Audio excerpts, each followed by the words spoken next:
Oke guys, balik lagi di Dempo Channel. Selasa kali ini berbeda dari biasanya. Biasanya aku selalu upload dan juga kasih rekomendasi film di hari Senin dan Jumat. Kalau Selasa kali ini gue bakal rekomendasiin kalian 3 film horor yang kalian bisa menonton melalui Netflix. Bagi kalian yang tidak mempunyai akun Netflix dan ingin mendaftar namun tidak mempunyai kartu kredit, gampang banget, kalian tinggal klik link yang ada di kolom deskripsi atau langsung ke Instagram di @randomgoods.id. Di sana menjual akun-akun premium seperti Netflix dan View, dan masih banyak lagi akun premium lainnya start Rp5.000 saja. Untuk akun Netflix sendiri aman dan terpercaya menggunakan CC pribadi dan juga bergaransi. Mulai dari Rp35.000 saja kalian bisa menikmati seluruh film yang ada di Netflix selama sebulan, serta mendapatkan gratis Spotify selama sebulan atau YouTube Premium selama sebulan.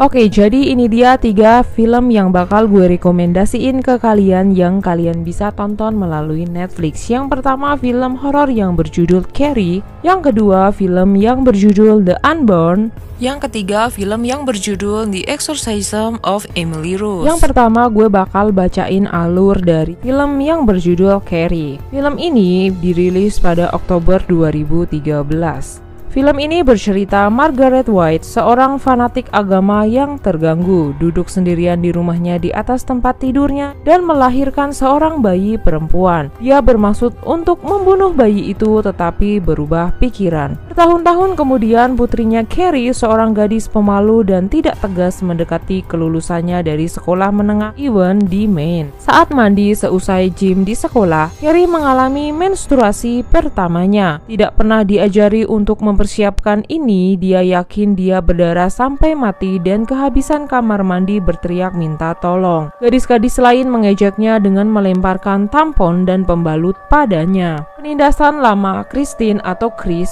Hergensen merekam semua yang ada di ponsel cerdasnya dan menguploadnya ke YouTube. Nona Rita Desjardins, guru olahraga, menghibur Carrie dan mengirimnya pulang bersama Margaret yang percaya menstruasi adalah dosa. Margaret menuntut Carrie untuk tidak mandi bersama yang lain. Ketika Carrie menolak, Margaret memukul dahinya dengan Alkitab dan menguncinya di lemari doanya. Saat Carrie berteriak agar dibiarkan keluar, retakan muncul di pintu dan salib di lemari mulai berdarah. Carrie mulai mengalami lebih banyak tanda selama beberapa hari mendatang yang menunjukkan bahwa dia mengalami telekinesis. Dia meneliti kemampuannya belajar memanfaatkannya. Nona Desjardins memberi tahu gadis-gadis yang menggoda Carrie bahwa mereka diberi pilihan untuk penahanan gaya camp pelatihan karena perilaku mereka atau diskors dari sekolah. Melarang mereka menghadiri pesta prom.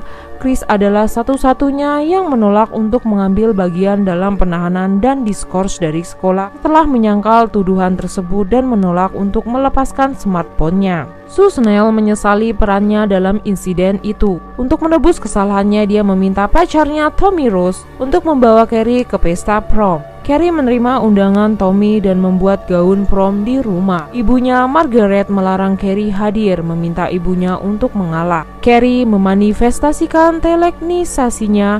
Margaret percaya kekuatan ini berasal dari iblis dan merupakan bukti bahwa Carrie telah dirusak oleh dosa. Sementara itu, Chris, pacarnya Billy Nolan, dan teman-temannya berencana membalas dendam pada Carrie. Mereka mendapatkan darah babi untuk dimasukkan ke dalam ember. Pada malam prom, Margaret mencoba mencegah Carrie pergi, tetapi Carrie menggunakan kekuatannya untuk mengunci ibunya di lemari. Di pesta prom, Carrie gugup dan pemalu, tapi Tommy dengan ramah menenangkannya. Sebagai bagian dari rencana Chris dan Billy, teman Christina Blake diam-diam memasukkan surat suara palsu ke dalam kotak suara yang menyebut Carrie dan Tommy sebagai ratu dan raja pesta prom. Di rumah, Sue menerima pesan dari Chris mengejeknya tentang rencananya untuk mempermalukan Carrie. Sue pergi ke prom tiba tepat saat Carrie dan Tommy akan dinobatkan. Billy memperingatkan Chris untuk tidak memberitahu siapapun tentang ember itu karena itu adalah serangan kriminal. Chris setuju untuk tidak mengatakan apa-apa. Sue melihat ember darah tergantung di atas Carrie dan mencoba memperingatkan seseorang. Desjardins menguncinya dari Jim, mencurigai Sue berencana menyakiti Carrie. Chris menumpahkan darah ke Carrie dan Tommy. Nikki memainkan video mandi Carrie di layar besar di atas panggung mancing tawa dari beberapa penonton. Carrie mendorong Nona Desjardins dengan kekuatan saat Desjardins mencoba membantunya.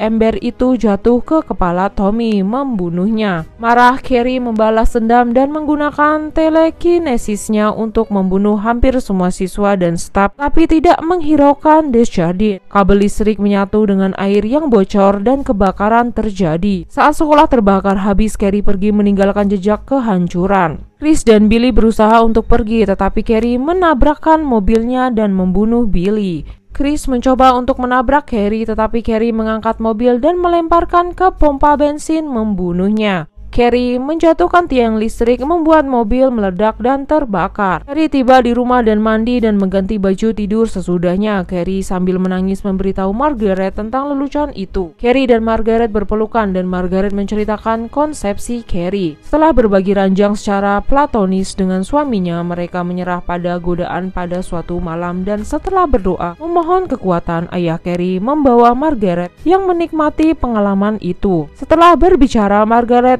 menikam punggung Carrie dengan pisau. Dia menyatakan bahwa dia harus membunuh Carrie untuk mencegah iblis merasukinya lagi dan menyerang Carrie. Tetapi Carrie membunuhnya dengan beberapa alat tajam. Dia menjadi histeris, membuat hujan batu dari langit untuk menghancurkan rumah. Ketika Sue tiba, Carrie yang marah mengangkatnya dengan kekuatan tetapi merasakan bahwa Sue sedang mengandung bayi perempuan. Carrie melindungi Sue dan melemparkannya keluar rumah ke tempat yang aman saat rumah itu runtuh dan tenggelam. Tampaknya membunuh Carrie juga. Setelah memberikan kesaksian di pengadilan mengenai insiden pesta prom, Sue mengunjungi makam Carrie dan Margaret yang telah dirusak dengan tulisan Carrie White Burn in Hell dan meletakkan mawar putih di dekat Nissan. Saat dia pergi, Nissan mulai pecah dan teriakan marah Carrie terdengar. Kalau kalian penasaran, langsung aja tonton full movie-nya di Netflix.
Film horor yang kedua adalah film yang berjudul The Unborn. Film ini dirilis pada Januari 2009. Casey Bilden mengalami halusinasi mimpi buruk dari anjing-anjing yang tampak aneh di lingkungan itu dan seorang anak jahat dengan mata biru cerah mengikutinya berkeliling. Saat mengasuh Matty, putra tetangganya, dia menunjukkan bayangannya di cermin pada saudara kandungnya. Matty menyerang Casey, menghancurkan cermin di kepalanya dan mengatakan padanya Jumpy ingin dilahirkan kembali. Dia menaruhnya di tempat tidur dan pergi dengan kaget.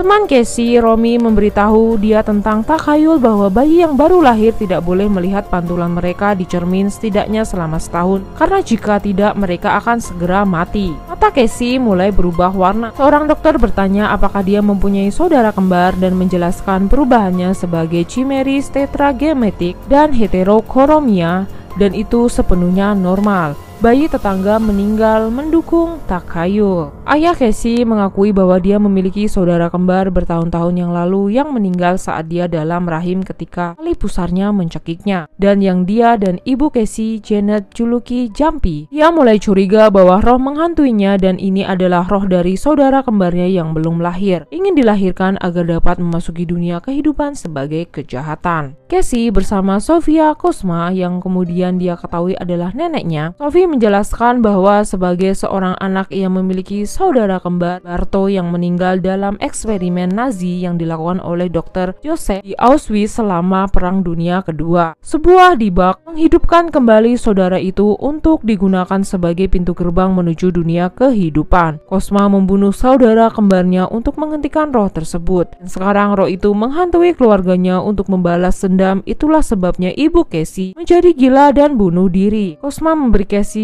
amulet Hamsa untuk perlindungan, menginstruksikan dia untuk menghancurkan semua cermin dan membakar pecahan dan merujukkannya ke Rabi Joseph Sendak yang dapat melakukan pengusiran setan untuk menghilangkan dibak dari jiwanya. Sendak tidak mempercayai cerita Casey sampai dia melihat seekor anjing dengan kepala terbalik di sinagognya.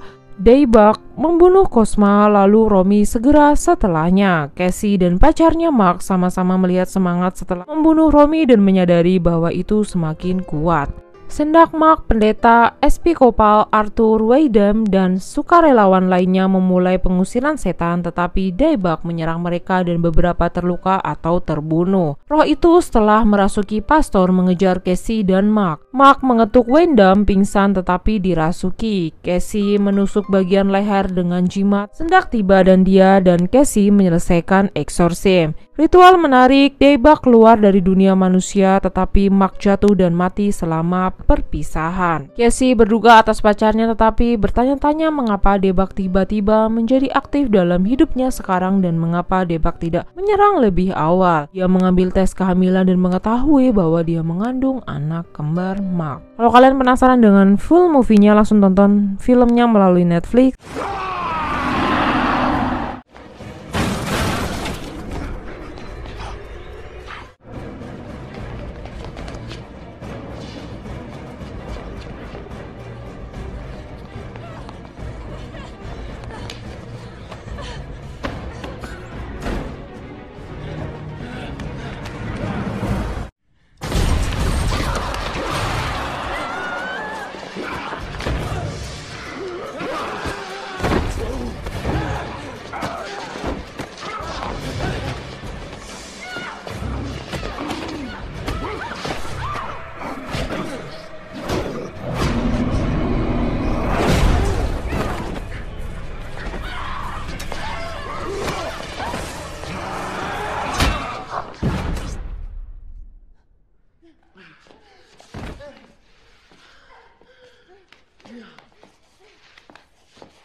No evil will befall you, no plague will come near thy dwelling.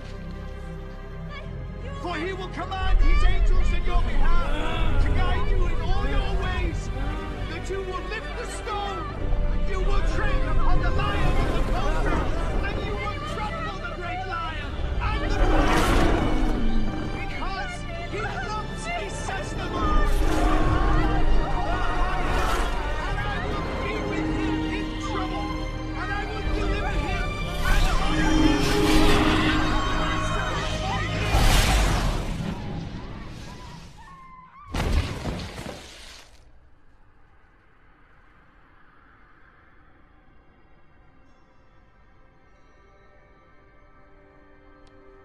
Yang ketiga, film yang berjudul The Exorcism of Emily Rose. Film ini dirilis pada tahun 2005. Erin Barner, seorang pengacara ambisius yang ingin menjadi mitra senior di firma hukumnya, menangani kasus Pastor Richard Moore, seorang pastor diosesan Katolik yang dituduh melakukan pembunuhan karena kelalaian menyusul percobaan pengusiran setan terhadap siswa berusia 19 tahun Emily Rose. Sementara Keuskupan Agung ingin Moore mengaku bersalah untuk meminimalkan perhatian publik kejahatan tersebut. Moore malah mengaku tidak bersalah. Selama persidangan, keterangan para saksi divisualisasikan melalui flashback. Jasa Ethan Thomas menginterogasi beberapa dokter dan ahli saraf untuk menentukan penyebab medis kematian Emily, terutama epilepsi dan skizofrenia. Emily keluar dari kuliahnya setelah secara konsisten diserang delusi dan kejang otot pada pukul 3 pagi. Ia kembali ke rumah orang tuanya dan dirawat dengan obat epilepsi dan psikosis. Moore berkonsultasi ketika kondisinya gagal membaik, dan penilaian serta pengamatan membawanya kesimpulan bahwa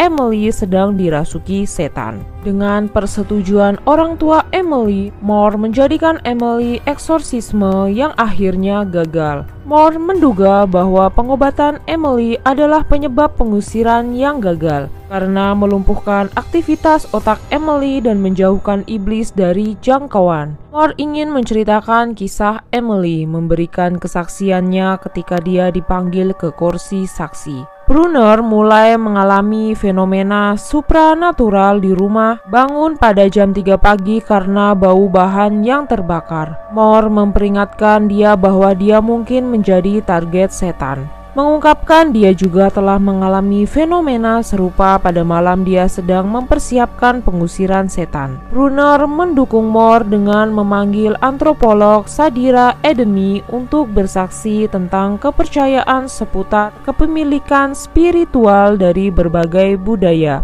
Tetapi Thomas menolak klaimnya sebagai omong kosong. Graham Caldwell, seorang dokter medis yang menghadiri eksorsisme, memberi Brunner kaset tempat eksorsisme direkam dan Moore menyajikan rekaman itu sebagai bukti. Kesaksian Caldwell untuk membuktikan eksorsisme dan menyangkal kasus medis, penuntut dicegah ketika dia tiba-tiba ditabrak mobil. Brunner yang putus asa mundur ke kantornya, di mana bosnya mengancamnya dengan pemutusan hubungan kerja jika dia mengizinkan Moore untuk bersaksi lagi. Brunner mengunjungi Moore di sel penjaranya, di mana dia meyakinkannya untuk mengizinkan dia menceritakan sisa cerita Emily meskipun ada ancaman bosnya. Keesokan harinya, Moore kembali menjadi saksi dan membaca surat yang ditulis Emily sebelum dia meninggal. Pada pagi hari setelah pengusiran setan, Emily dikunjungi oleh perawan Maria Suci di sebuah lapangan dekat rumahnya dan diizinkan untuk memilih naik ke surga. Namun, Emily memilih untuk menahan penderitaannya dan kemudian menerima stigmata di tangannya. Thomas tidak menafsirkan tanda-tanda itu sebagai tanda ilahi, melainkan sebagai jejak luka yang ditimbulkannya sendiri. Juri akhirnya mencapai putusan bersalah, tetapi mengejutkan pengadilan dengan meminta hakim Brewster untuk memberikan hukuman waktu yang dijalani. Meskipun sempat terkejut dengan saran tersebut, Brewster akhirnya menerima dan Moore bebas untuk pergi.